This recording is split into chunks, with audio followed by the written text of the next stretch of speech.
Shalom, everyone. In the Nazarene, that's what we're called. There's something for the masses to see, and then there's something for the initiated to see. It's the darkness hiding in open view. We call them Wiccans, witches, warlocks, wizards, shamans. That's what they go by.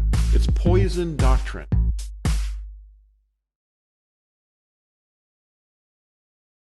Well, we want to welcome everybody here that came and got out here on this cold morning. And we have a very interesting topic. Last time we studied The Stones Cry Out.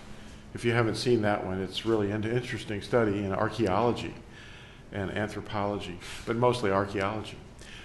The evidence of the name. And what we call things is very important. We have a term that we're all familiar with. It's called a pseudonym. A pseudonym. It's a two-part word. Pseudonym is a false name. A false name. It's something you call something that's not really what it is. And we're called Nazarene because the first original followers of Yahushua were Nazarene. And later, centuries later, they began to be known as Christianos. Well, in the first century even. Well, not centuries later, but they were first called Christianos at Antioch. But the Nazarene is what we called ourselves. We weren't being called that. We weren't being called Nazarene by the man that accused Paul. Well, we have these traditional terms that we're very familiar with, like Lord and Yeshua, Christos. These are all foreign words, foreign to the culture that Yahushua, the Messiah, grew up with, and certainly his people. The authentic Hebrew terms are what we're restoring. This is a restoration. Yahuah, the name of the Creator, Yod, He, Uah, He. And Messiah's name, who came in his name, Yahusha. Yahusha, meaning Yah is our deliverer. And I'm going to pay more attention to these words because they're the original true words. They aren't going to change because truth is the foundation. So, and then instead of using pagan inherited words and adopted terms that were used formerly for objects of worship by pagans, we're going to go ahead and use the word El or Elohim, sometimes Eloah, but it means strength or strong one. And the tribe that we call the Jews is really the Yahudim, the descendants of Yehuda, the man Yehuda, one of the 12 sons of Yaakov, or Jacob they call him. Nazarene, that's what we're going to call ourselves. And we're identified at Yirmiyahu chapter 31, verse 6. It's translated as, well, on the hills of Ephraim, the Nazarene will arise with, and say, let's go up to Sion. This is our first identification in Scripture as a prophetic identification, and we're identified in Acts 24, verse 5 also. You just look those up. And we're guardians or branches or watchmen. And Yisrael are all those in a covenant relationship that are descended from Yaakov, possibly or not. But even if you're descended from Yaakov or Jacob, or the man they call Israel, if you're descended from him and you're not obeying the covenant, then you're not really Yisrael. You're cut off, even though you are a descendant. But we're not here to judge. We're just here to point that fact out from Scripture. So we're the branches, and that's why we're called the Nazarene. Okay, now Malachi 4 starts out in the fourth verse saying, remember the Torah of Moshe. This is the end-time restoration, preparation for his return. This is it. Remember the Torah of Moshe, my servant, which I commanded him at Horeb for all Yisrael, laws and right rulings. See, I am sending you, Eliah, the prophet, before the coming of the great and awesome day of Yahuah. That's what they call the day of the Lord, but we don't call it that. And he shall turn the hearts of the fathers to the children, and the hearts of the children to their fathers, lest I come and smite the earth with utter destruction. And so remembering the Torah given to Moshe is how we are to prepare for the return of Yahushua. This is how we do it. We go back to the covenant. And we're going to look at the covenant right here. Now, this is a shorter version. It doesn't have all the words, but it's the ideas. The first commandment or instruction is, I am Yahuah, your Elohim. Have no other before my face. Number 2, you do not bow to images. In other words, we're not to do the zodiac thing. Number 3, you do not cast the name of Yahuah, your Elohim, to ruin. Number 4, remember Shabbat to keep it Kodesh. Now, Shabbat is the 7th day of the week as a commemoration of creation, because he created the heavens and the earth in 6 days, and on the 7th day, he blessed the day and rested. And as he rests, we also rest, according to Hebrews chapter 4. And Kodesh means to set it apart. Number 5, now you notice the first 4 is the relationship with him. Now here's the rest of the commandments, how to love your neighbor. This shows love. This is a covenant of love. This is how we love him and show our love. Now, number 5 is respect your father and your mother. Number 6, you do not murder. Number 7, you do not break wedlock. Number 8, you do not steal. Number 9, you do not bear false witness against your neighbor. And number 10, you do not covet your neighbor's wife, house, field, servants, or anything that belongs to your neighbor. And by doing these things, we love. That's what we're really trying to do. It's not a hard thing at all. It's a yoke. It's a light yoke. The eternal covenant of love, and it's a marriage covenant. And Deuteronomy 5 reminds us at verse 22, these words Yahuah spoke to all your assembly in the mountain from the midst of the fire, of the cloud, and of the thick darkness with a loud voice, and he added no more. And he wrote them on 2 tablets of stone and gave them to me. Now that's Moshe speaking. So we're to love one another. That's the new commandment Yahushua gave us. So let's not get off on tangents and waffle. Let's just love one another. Now the Shema is a Hebrew word some of you are familiar with. It means to hear and obey. Now watch how this emerges from this text. Let he who has ears to hear, let him hear. Now he probably said the word Shema. The voice of the living Torah, the Aleph Tah, which means in some ways eternal love, it cries out, hear, O Yisrael, Yahuah our Elohim. Yahuah is one. And you shall love Yahuah your Elohim with all your heart and with all your being and with all your might. And these words, which I am commanding you today, shall be in your heart, and you shall impress them upon your children, and shall speak of them when you sit in your house, and when you walk by the way, and when you lie down, and when you rise up, and shall bind them as a sign on your hand, and they shall be as frontlets between your eyes. And you shall write them on the doorposts of your house and on your gates. So it's all about the path. That's what it's about. What path are we on? Yahushua called it the narrow way, which is the word derek in Hebrew. It means a path. And but here's the question. Are there many roads to heaven? Are there many pathways to get there? A lot of people think, oh, sure, there are. Well, that's because they have another yoke. The yoke that we just read, those 10 commandments that teach us how to love, that is what we all are pursuing. We're all pursuing love. Some pursue it through witchcraft, which is also including the astrology and all those things. That's all rebellion. And it's rebellion against those 10 words, those 10 commandments. They teach you how to love. You can't find it in the zodiac. You have to go to the source. But the roads to heaven, there's only one, and it's a person. So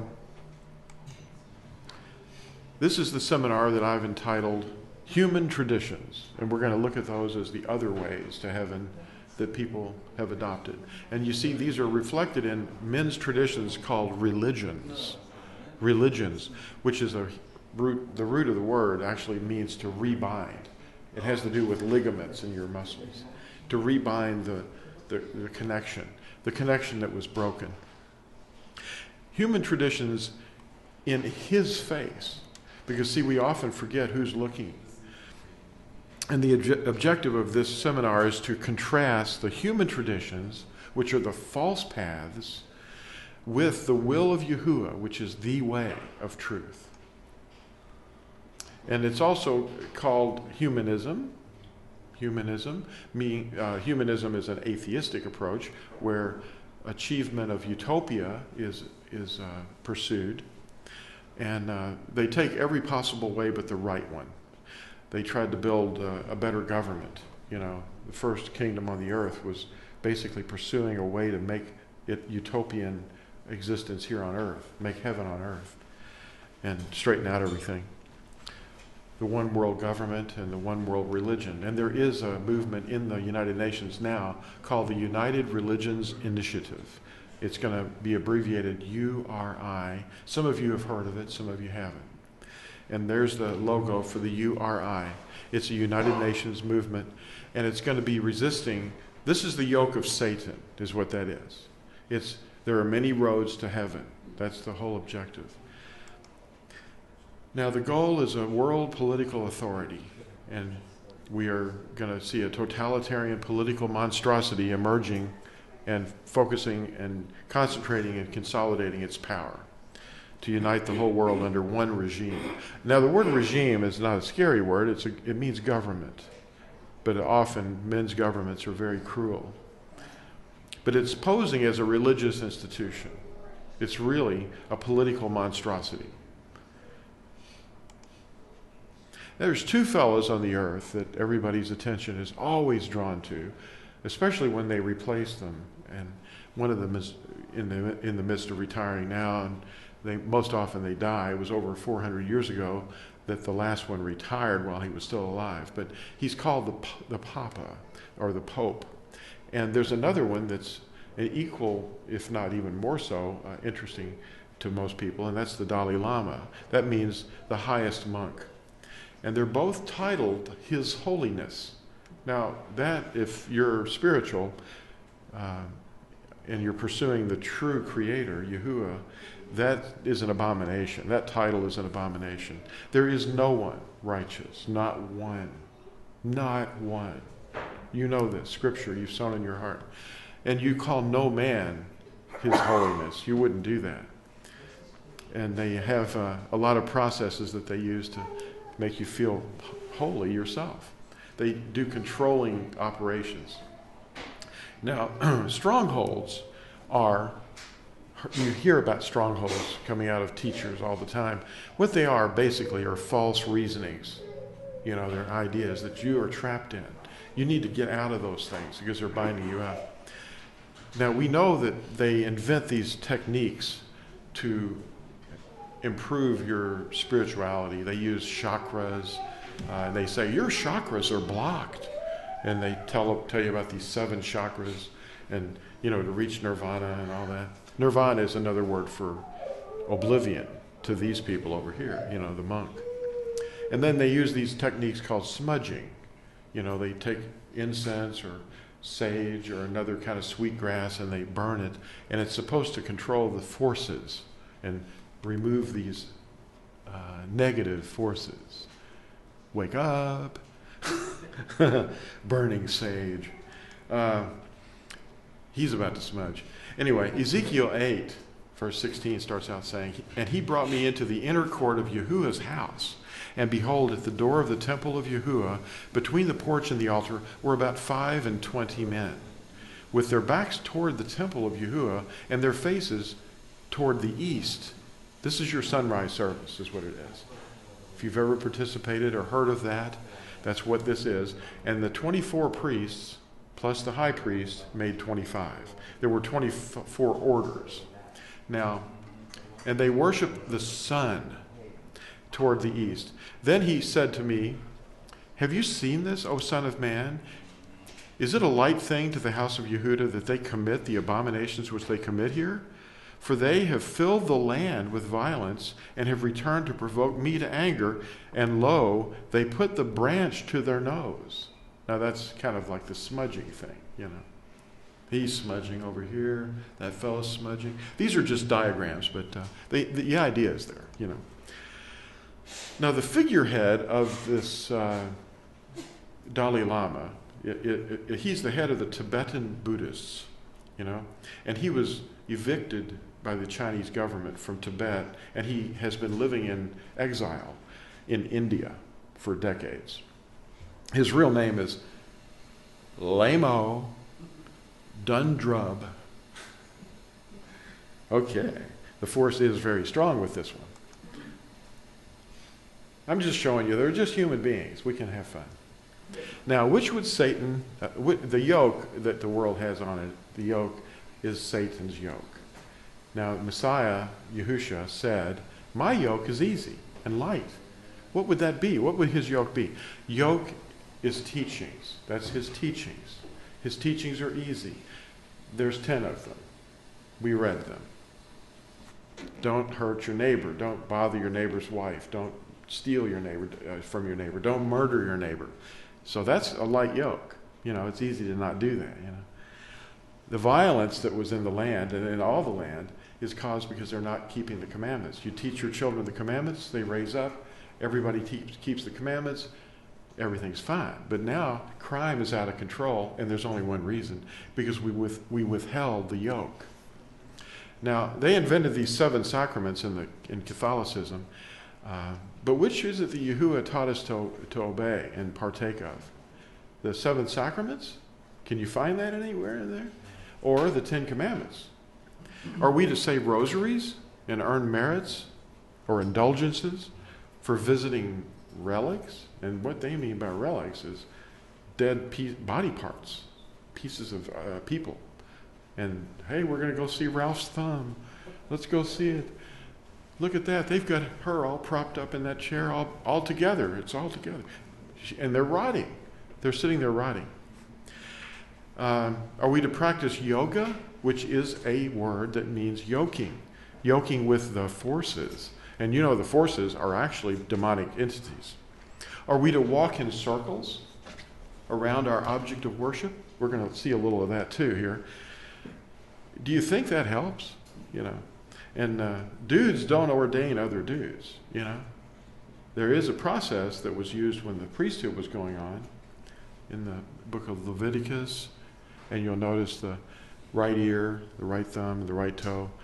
Certain processes were done, but there's no temple now, and we can't do that.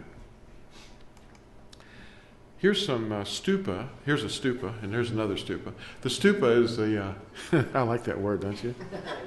Anyway, the people are walking around the stupa because the stupa has a force inside that they are honoring. They're worshiping it. And the same thing's going on here, and the same thing's going on over there, because this is an ancient practice that they carried over into their, modern day behavior. And there's that word behavior. Some of you might remember that word. It's called circumambulation. Take the circum out, and you've got ambulation. To ambulate means to walk, to amble. Circumambulation is to walk in circles. These people are doing it here. Those people are doing it over there. Those people, all these people are doing this, walking around. If you see the close-ups, you'll see the people in there. And it seems like we're just walking in circles. And that's exactly what they're doing. They're walking in circles, and that's all that's happening. Anyway, this is another illustration of another problem that's actually the original problem. It's the source of all sorcery, and it's called the zodiac. Now, a lot of people are being led to believe that the zodiac is important.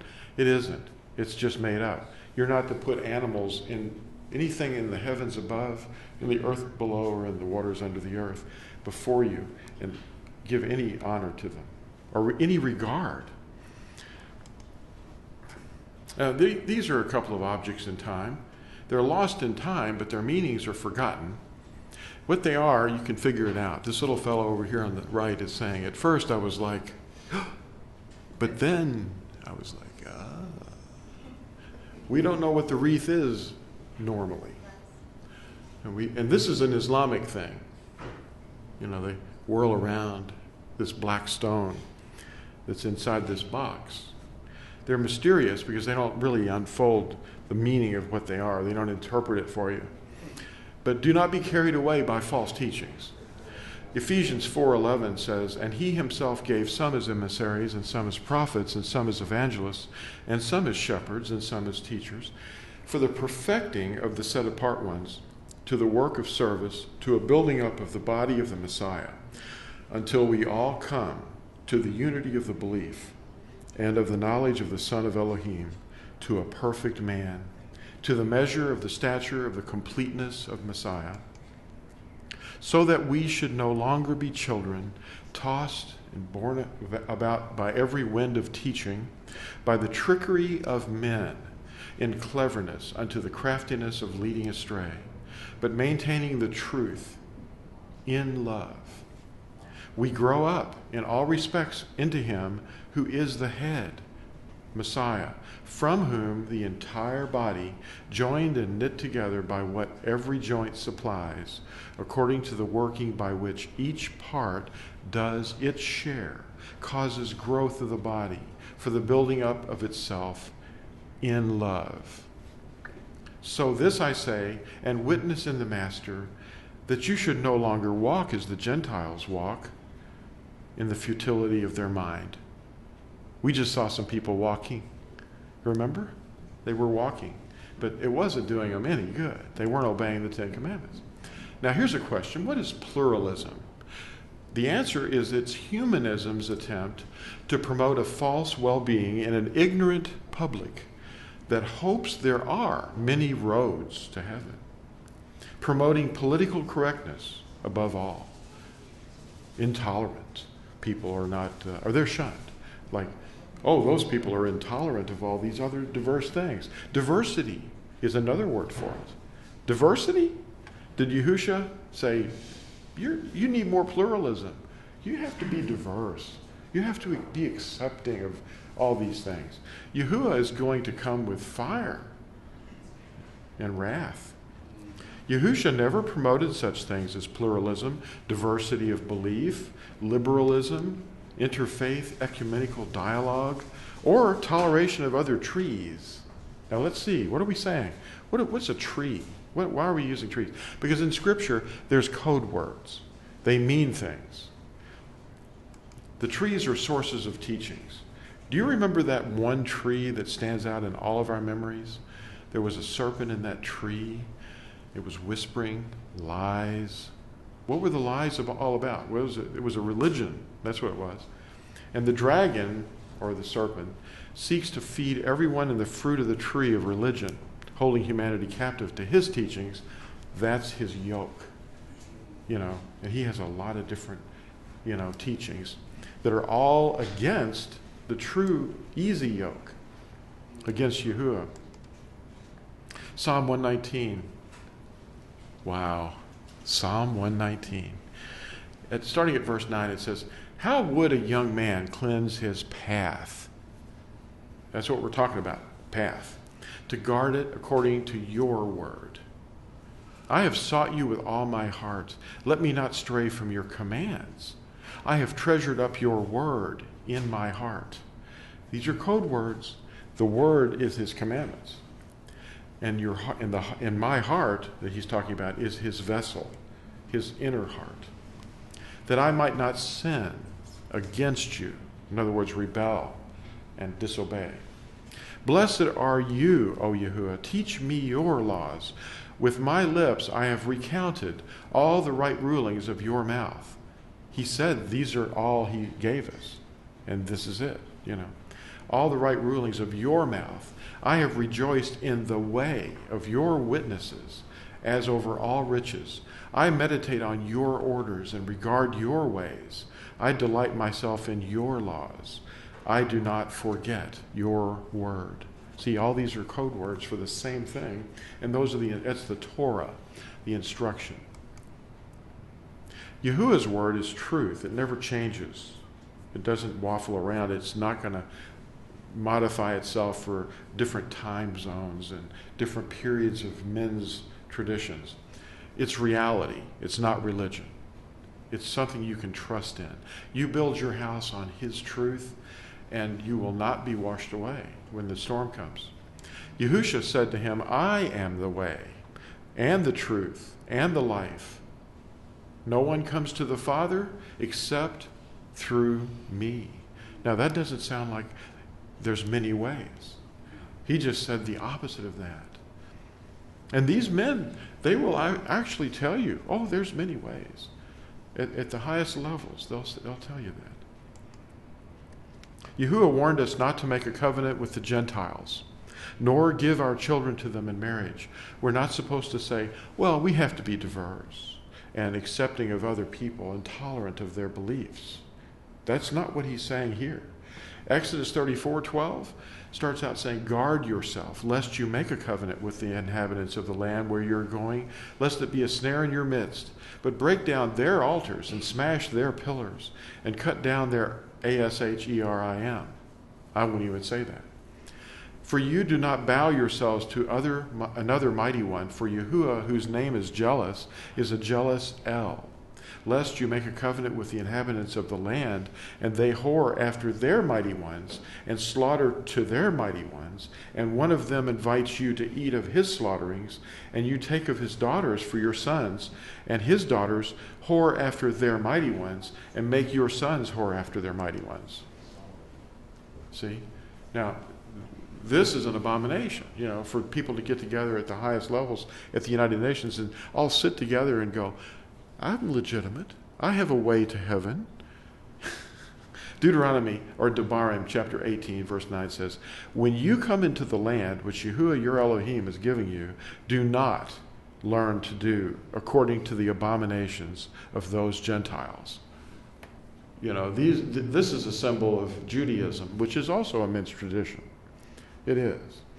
It embraces Torah, but it's a mixture, And, of course, we have other things there. At the left is pictured a multicultural conference of world religions, and it's a promotion of the United Nations. They want you to do it. So it gives you insight into who's leading this world, who's really in charge. Deuteronomy, or Devarim 32, starting at verse 39, says, see now that I am he, and there is no Elohim beside me. I put to death, and I make alive. I have wounded, and I heal. And from my hand no one delivers. For I lift my hand to the heavens, and shall say, as I live forever, if I have sharpened my flashing sword, and my hand takes hold on judgment, I shall return vengeance to my enemies, and repay those who hate me. And Yirmiyahu reflects the same sentiment there in Yirmiyahu 10, verse 2. Thus said Yahuwah, do not learn the way of the Gentiles, and do not be awed by the signs of the heavens. That's the animals that people imagine. For the Gentiles are awed by them. The Gentiles have this concept called dharma, and it's you've heard of karma. Well, it's principles of righteousness, but it's not Yahuwah's principles. They have this idea of namaste, the bowing, and they put their hands together like this and bow. We're going to see a little bit more of that, but it looks like he's catching a fly, doesn't it? Doesn't that look holy? Now, Yahuwah said, do not learn according to the abominations of those Gentiles. Okay? And they say, well, Our Lady up here says, what difference at this point does it make? Well, it makes a point all through time because Yahuwah does not change. In Roman society, this is something that you are going to really love. It might even make your visit here, or the time you're spending watching this, it might even help you say, well, that was worth the time, just knowing that.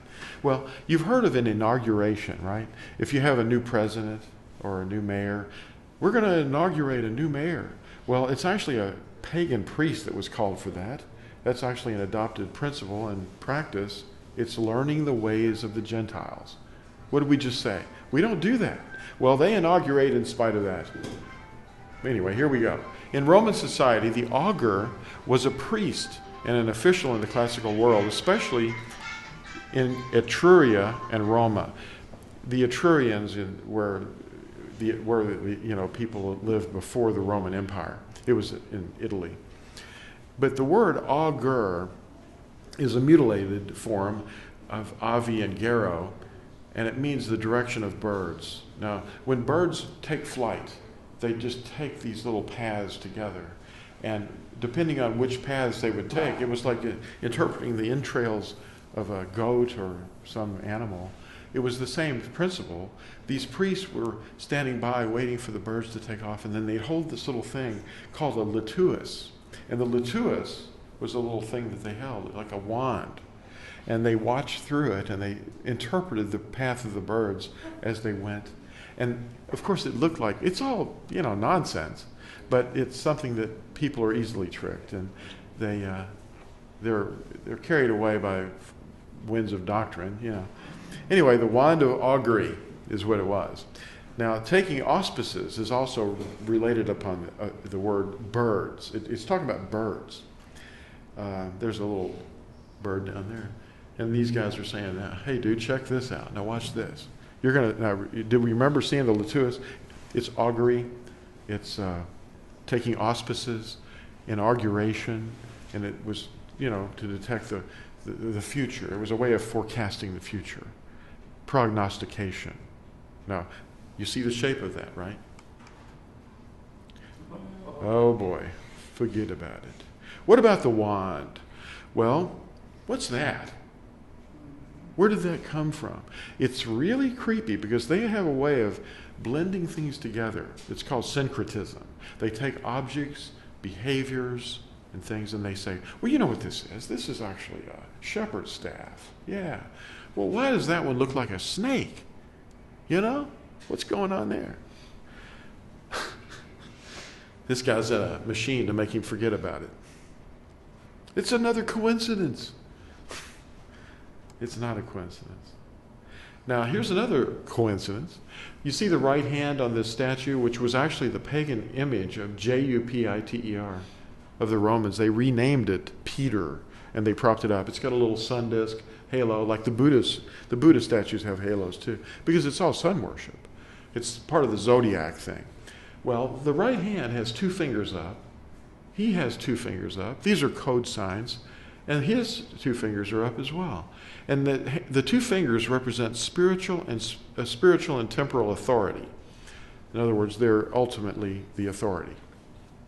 In 1 Kings 19, at verse 18, it says, "Yet I have left me 7,000 in Israel, all the knees which have not bowed to Baal, and every mouth which has not kissed him." They still kiss this. For centuries, they've been running through kissing this toe, and they've worn it smooth. You don't kiss it. Don't kiss statues. Well, and by the way, I spelled Baal. That's an actual proper name of a deity that they worship. Many of you may not know that. And if you translate that Hebrew word, B-A-A-L, into English, it's L-O-R-D, Lord. That's the definition. They replaced his name with another word. It's called pseudonym, a false name. Pseudo, false, nym means name. Now watch this. Pluralism is a scheme to socialize society in unbiased multiculturalism. You like these big words? How do we determine the bad tree and those who eat from it? You can identify them by whether they're eating from the bad tree or the good tree. And the good tree is the tree of life. The tree of life is going to give us life. In 1 Yahuah, or 1 John 3, verse 10, it says, "In this the children of Elohim and the children of the devil are manifest," meaning revealed openly. "Everyone not doing righteousness is not of Elohim, neither the one not loving his brother." See, it's about love. Pluralism has a universal religious objective. Constantine I sought to universalize the world under one religion. It was called Catholicism, which actually means universalism. And it was under penalty of death. He was the high priest of the Apollo, sun deity. Now, the World Council of Circuses, you'll have to look it up and watch other videos to find out what we're talking about there, but the World Council works diligently to unite all the religions under one head, and that head is to be the Pope. And ecumenical is another word. We're going to look at the definition of that. Don't be frightened by it. But global religions have summits occasionally, every so often. They all get their religious people together. Now, pluralism is the definition itself is the condition of being multiple or plural. Now, this is against Yahuah's orders. Number 2, a condition in which numerous distinct ethnic, religious, or cultural groups are present and tolerated within a society. Did Yahuah tell us to go ahead and tolerate those people? Let them go ahead and do what they're doing. And you should intermarry with them, because that would be diversity. Well, we're told not to do that. Number 3, the belief that such a condition is desirable or socially beneficial. Now, we're also programmed with symbols. If you've been watching any of my other teachings, it's all about programming, You see this coexist sticker and sign all over the place. Sometimes it means different things, and they're not always the same components, but they kind of lend themselves to this word, to coexist. So the United Religions Initiative of the UN promotes the coexistence of all these religions together. The coming New Age religion is going to embrace it. And now the word ecumenism. Ecumenism is a noun, and it's a movement promoting unity among Christian circuses or denominations. It's also a movement promoting worldwide unity among religions through greater cooperation and improved understanding, of one another's faiths.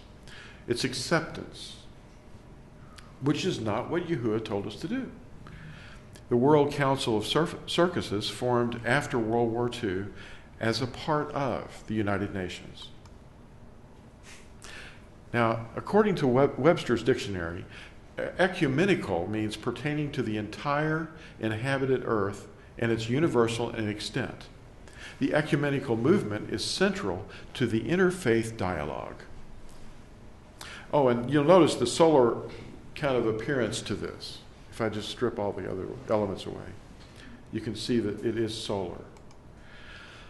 And this is another thing that's Roman too. The wreath around the Earth's image there is the United Nations emblem, and it is a Caesar image, meaning universal rulership.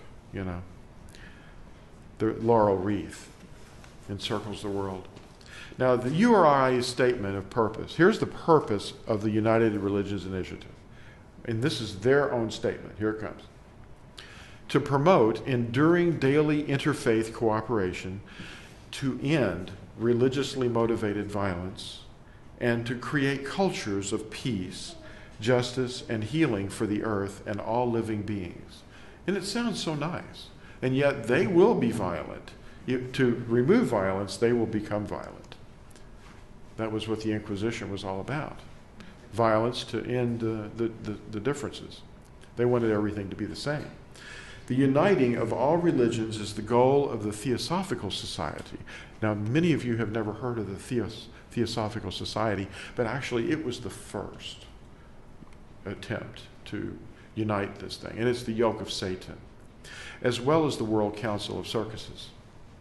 Now, what is the Theosophical Society? It was founded in New York City, in 1875 by Helena Blavatsky, Henry Steele Olcott, and William Quan Judge. Its objective being the investigation, study, and explanation of mediumistic phenomena. Hey, that sounds scary. Well, it is. It's Spiritism. Spiritism was really big at that time. Those of you who are fond of the author Arthur Conan Doyle, he was the heaviest and the most prolific promoter of spiritualism. And this was an offshoot of that. Its shamanistic and occult seal is depicted here. The Ankh is present, and the swastika, which is a solar image. And the Om symbol is also, it's a Hindu serpent and dragon. And then you've got the hexagram, which depicts, in their interpretation, heaven and hell. Now here's the goals of the Theosophical Society. And this is present in the URI as well. Now, to form a nucleus of the universal brotherhood of humanity without distinction of race, creed, sex, caste, or color. And number 2 is to encourage the study of comparative religion, philosophy, and science. Number 3, to investigate the unexplained laws of Nature, or I call it reality, and the powers latent in man. In 1889, you can do the math, it was 14 years after it was formed, Blavatsky told a group of theosophical students, so that you see they're training people, they're training them, that's why they have students, that the real purpose of establishing the society was to prepare humanity for the reception of the world teacher when he appeared again on earth.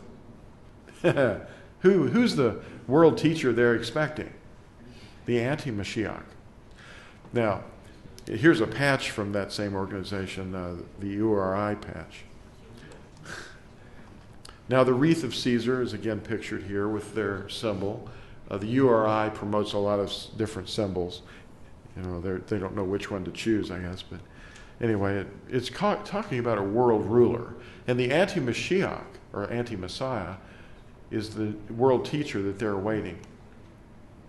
It's all about this sun worship. And these are more symbols that are interpreted here different ways.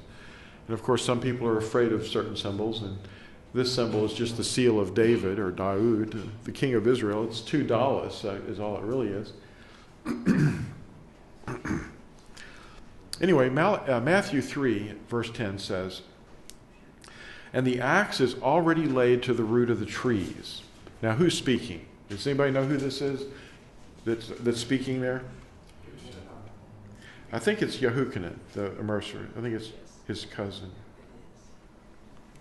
The trees. The axe is already laid to the root of the trees. He's talking to these Pharisees that came to see him and be immersed, to repent. He said, who warns you of the coming disaster that's ahead? You know. Anyway, they were hooked into men's traditions. The trees are the root of teachings, the teachings of error, you know. Every tree, then, which does not bear good fruit, is cut down and thrown into the fire. Now, the trees represent religions, human traditions. That's what this seminar is discussing. The trees, the human traditions. And there's all kinds of symbols for their trees. This tree is identified by that tree is identified by that, different trees, you know. And the promotion of pluralism seeks to make all beliefs appear on equal footing. But they are not, because the truth is singular. It's not plural. Here's the objective of jihad, just for your information, in case you hadn't noticed. The Creator, Yahuwah, does not mix light and darkness. He will judge every person according to their acceptance of His covenant. You don't make up your own name. You don't name yourself. He allows in a very highly structured order throughout His universe. And obedience to Him is imperative because He's the owner. He owns you. He owns the earth. He owns the universe. And if you're not obeying the owner, then He's going to destroy us, you know, those that don't accept it. Now, it's mediated through Yahushua HaMashiach. That's the Messiah. Human traditions are depicted in this illustration here. There's all kinds of images that represent things, but they're all human traditions, and they're thought to be good things, you know, happy things that pursue joy and peace and love, you know. But they don't end up with, you're not going to find love in any of these pursuits. It's called idolatry, and they're not of Yahuwah, like the bunny rabbit and the egg and the tooth fairy and Santa Claus. And if you change His laws, that's wormwood to Him. He sees the Sabbath is now Sunday, the day of the sun, the first day of the week. He didn't say, well, later on it's going to change. Later on there's going to be a change in this one commandment. The fourth commandment is going to have a change. This is an eternal sign to remember Him as Creator. And if we change it, then we've modified it. And man did that. He did not. The last of the 6 commandments are acceptable to both Wiccans and Christians, but it's the first 4 commandments that are problematic. Yahushua said, if you love me, you shall guard my commands. That's Yahuah or John chapter 14, verse 15. Now, 3,000 years from now, Yahuwah's people will still be Israel. That's what he calls us. And they're still going to exist. We can read this from Yahuah or Jeremiah 31, verse, right here. I think it's 31, verse 37. But it says, thus said Yahuah, who gives the sun for a light by day, and the laws of the moon and the stars for a light by night, who stirs up the sea and its waves roar. Yahuah of hosts is his name. If these laws vanish from before me, declares Yahuah, then the seed of Yisrael shall also cease from being a nation before me forever. Thus said Yahuah, if the heavens above could be measured, and the foundations of the earth searched out beneath, I would also cast off all the seed of Yisrael for all that they have done, declares Yahuah. Now we know that we can't even search out the earth beneath. There was a fellow that was just yesterday sucked into a sinkhole in Florida, and they gave up. They said, well, he's only maybe 50 feet down, but we can't get to him. He's buried. He's dead. They can't even risk any more of their lives to go down and find him. So we know that they can't search out the earth beneath. And we can't search out the size of the heavens. All we can do is guess. We can't find that. But Israel is going to remain forever, as will his Sabbath. We must not listen to the teachings of the bad trees. Remember the tree, the first tree. All religions are designed to rebel against Yahuah, disobey him. That's what that means. Because that's witchcraft, that's rebellion. Their teachings are false and they all lead to death. The first tree that was followed led to death.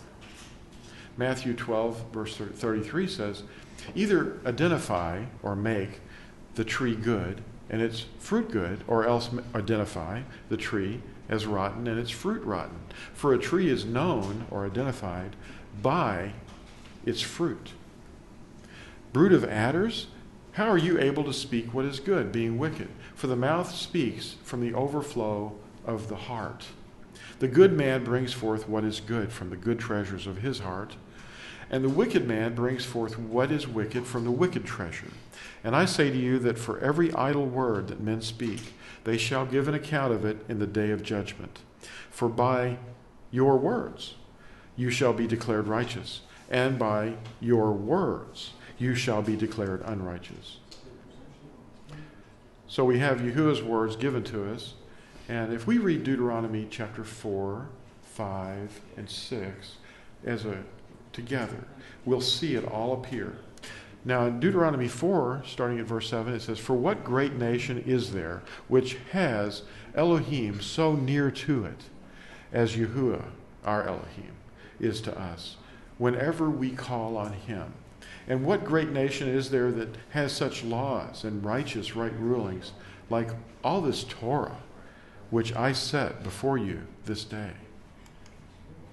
Only guard yourself and guard your life diligently, lest you forget the words your eyes have seen, and lest they turn aside from your heart all the days of your life. And you shall make them known to your children and your grandchildren.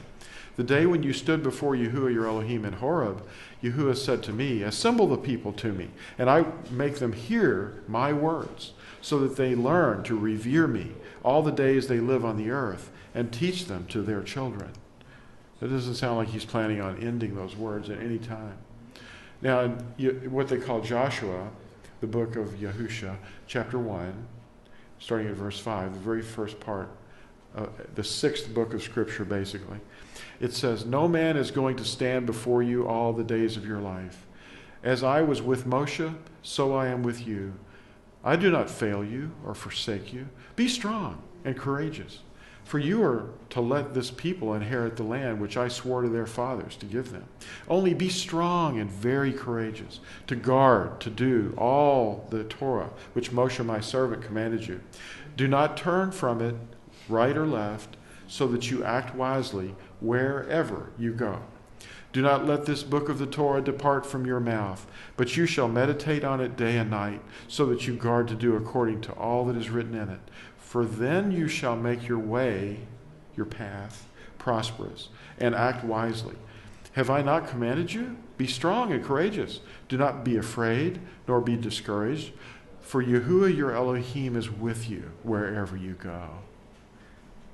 And Yahusha said the same thing. He said, and see, I am with you always, until the end of the age. Matthew 28:20.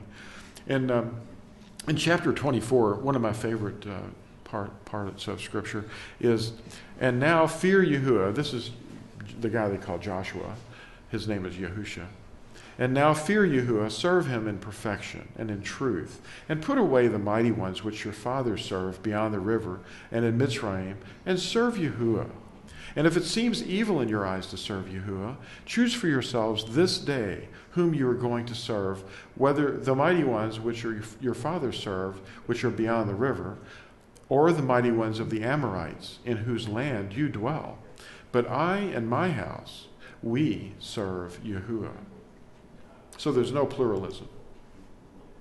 Now here's the entire matter concluded. At Ecclesiastes, there's a Shlomo, or Solomon, wrote in chapter 12 of a book called Koheleth, which means the preacher. Koheleth sought to find out words of delight and words of truth, rightly written. The words of the wise are like goads, and as nails driven by the masters of collections.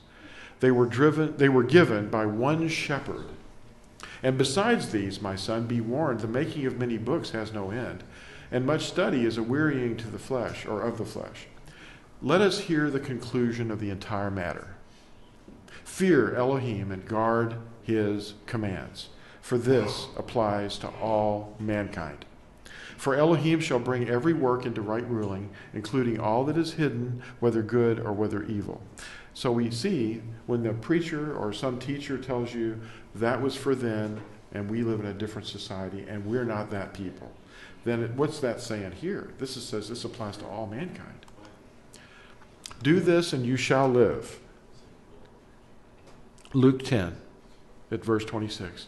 And he said to him, what has been written in the Torah? See, he's answering a question. How do you read it?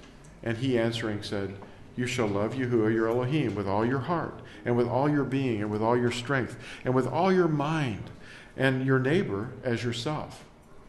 And he was quoting Deuteronomy 6 and Leviticus 19. And he said to him, you have answered rightly. Do this, and you shall live. We have that on Yahusha's word. Baruch haba b'shem Yahuwah. Blessed is the one who is coming in the name of Yahuwah. He said we would not see him again until we said, Baruch haba b'shem Yahuwah.